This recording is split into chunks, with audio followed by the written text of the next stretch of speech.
Agenda में देख रहे हैं आप पूरी की पूरी बातचीत, और एक बार फिर हम आपको ले चलेंगे जफर याब जिलानी साहब के पास, साथ ही साथ फादर डोमिनिक और तहसीन पूनावाला के साथ। जफर याब साहब, आप जो है बड़े वकील भी हैं। अमोल पालेकर साहब कह रहे हैं कि ये समानता के अधिकार का हनन है। देखिए, ये उनकी इंडिविजुअल राय है जी। समानता, मैंने आपसे पहले भी कहा कि हर समानता कुछ रिस्ट्रिक्शंस के साथ है जी। सुप्रीम कोर्ट ने कहा है कि इक्वलिटी अमंग इक्वल्स, ये सुप्रीम कोर्ट का इंटरप्रिटेशन है। और जैसे उन्होंने कहा कि अपील तो खैर नहीं होती है लेकिन रिव्यू हो सकता है, तो सुप्रीम कोर्ट में रिव्यू करने से हमें कोई तो नहीं है। अगर कोई सुप्रीम कोर्ट ने अपनी रीजनिंग ऐसी दी है कि जिससे वो सहमत है और वो कानूनी है, उसमें कोई कॉन्स्टिट्यूशनल पॉइंट सिर्फ ये कह देना काफी नहीं है।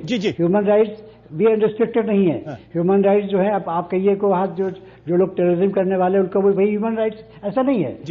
ह्यूमन राइट्स भी रिस्ट्रिक्टेड है। देश का जो संविधान है उसके तहत सब चीजें हैं, और वो सुप्रीम कोर्ट इंटरप्रेट करेगा। आपने कहा कि ह्यूमन राइट्स भी जो है वो रिस्ट्रिक्टेड, लेकिन मेरा सवाल, आपने कहा कि इक्वलिटी अमंग इक्वल्स, तो आप गेस को होमोसेक्सुअल्स का इक्वल नहीं मानेंगे संविधान के मुताबिक?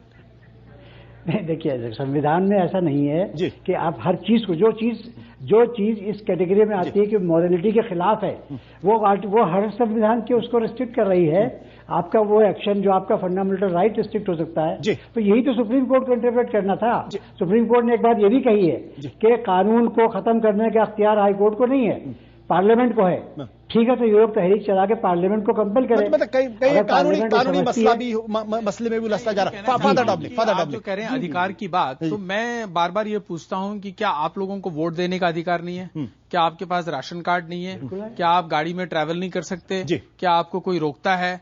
ये सब अधिकार तो आपके पास है, जो मूल अधिकार हैं। सेक्सुअल राइट्स क्यों नहीं होनी चाहिए? ये सेक्सुअल राइट्स की कैसी बात है? ये मौलिक अधिकार के अंदर बेसिक प्रकार नहीं, देखिए खाना मत खाइए। देखिए, यही तो बात है कि जब तक हम ये ना मान लें कि क्या प्राकृतिक है और क्या यानी जो प्रकृति के विरुद्ध जाता है, भी कंजर्वेटिव है। कंजर्वेटिव बोलिए, अगर आप इसको जो प्राकृतिक नियम है, अगर उसको आप कंजर्वेटिव मानते हैं, बैट लौट के वहीं चले आए कि ये प्राकृतिक नहीं है। ये जितने धार्मिक लोग 10 सेकंड, जितने धार्मिक लोग, मैं एक जोक मारता हूं, जितने धार्मिक लोग सेक्स के खिलाफ बोलते हैं, अगर सेक्स नहीं होता तो ये दुनिया में नहीं आते। सबसे पहली बात तो ये मोरालिटी का ढोंग छोड़ दे। और एक किस तरह के लॉयर है, ह्यूमन राइट्स, इवन टेररिस्ट को ह्यूमन राइट्स इस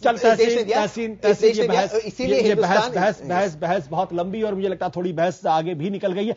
अब हमें इस बातचीत को यहीं पर रोकना पड़ेगा। वक्त है एक छोटे से ब्रेक का, लेकिन ब्रेक में जाने के पहले हम अपने दर्शकों को बता दें कि हमने एक सवाल अपने दर्शकों से पूछा था, उस सवाल के बारे में बताएंगे, लेकिन ब्रेक